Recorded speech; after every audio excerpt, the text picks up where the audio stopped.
This is Let's Make Waves podcast. I'm your host, Rana Al-Basri Marwad, and I believe that we're all here to make waves. I created this podcast to help you build your brand by sharing with you tools, resources, and strategies to gain professional authority for better business opportunities. If you want to get unstuck, you've come to the right place. Let's get started. Hello, and welcome to another week and another episode of Let's Make Waves podcast.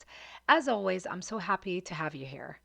I've received a few messages coming from consultant, published writer, C-suite professionals requesting to touch base on the topic of thought leadership and building a personal brand by positioning yourself as a thought leader.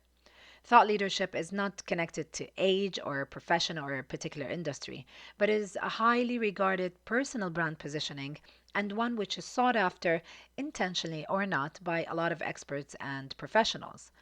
Personally, I love talking about this topic, and honestly, I always think about it when I'm, working on my communication strategy. I want to always be very intentional on creating the positioning and the right content to build the right base for putting my work out there and my presence in that category.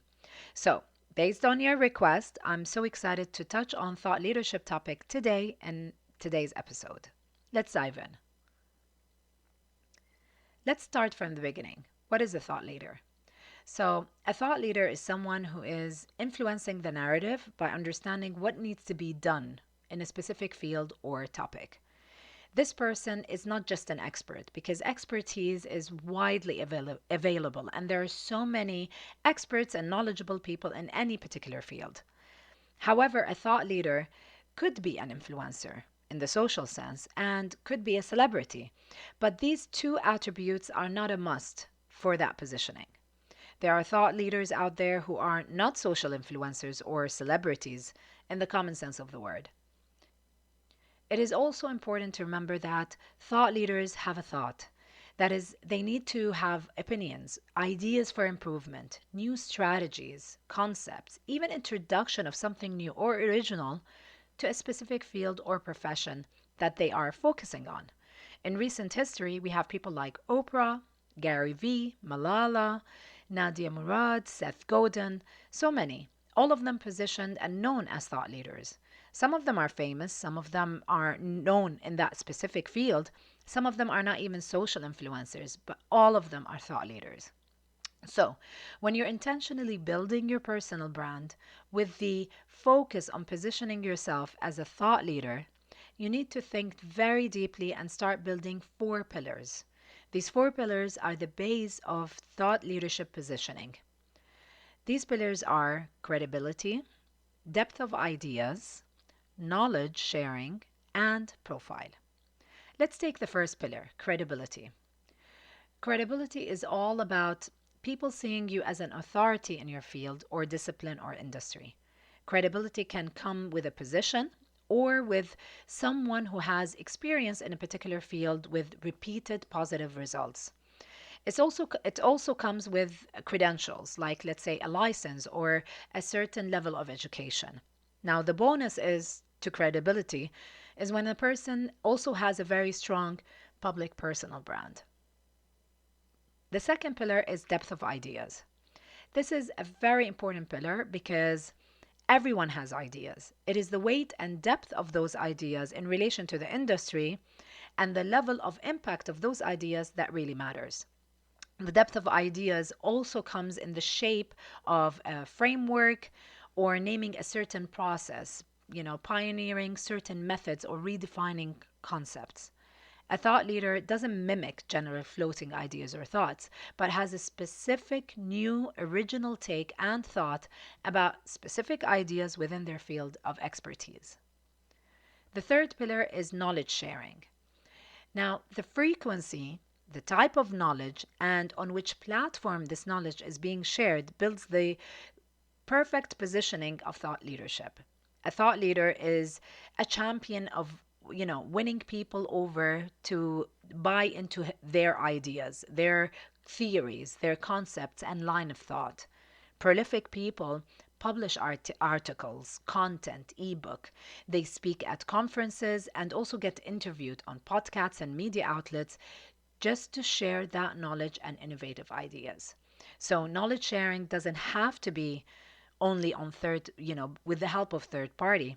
A lot of thought leaders have their own blog or podcast or channels like a website, LinkedIn profile, or any other way where they can also control the narrative and share ideas and their thoughts.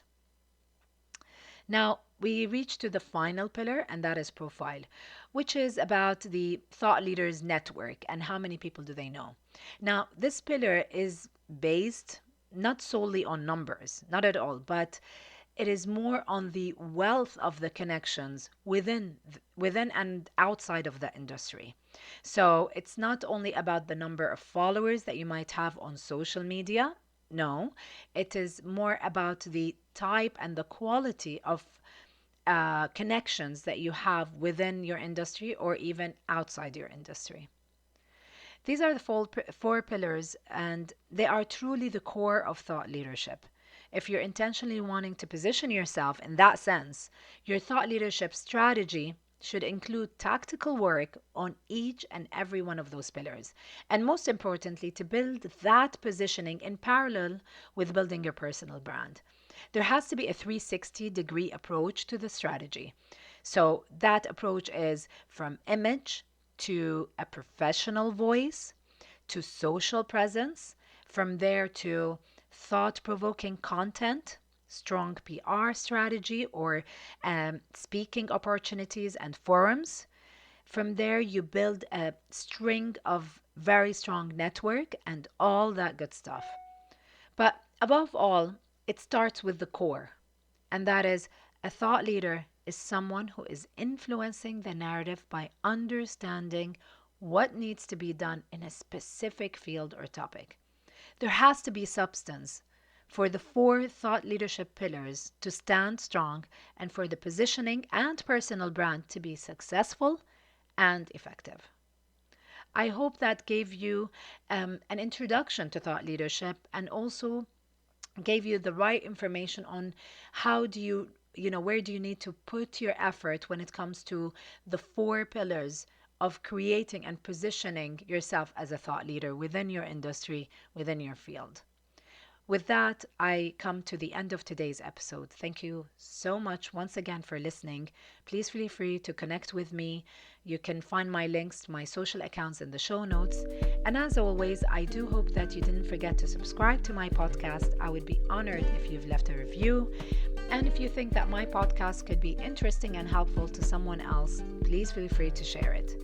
Now, I can't wait to touch base with you this time next week. So till then, have a great week and take care.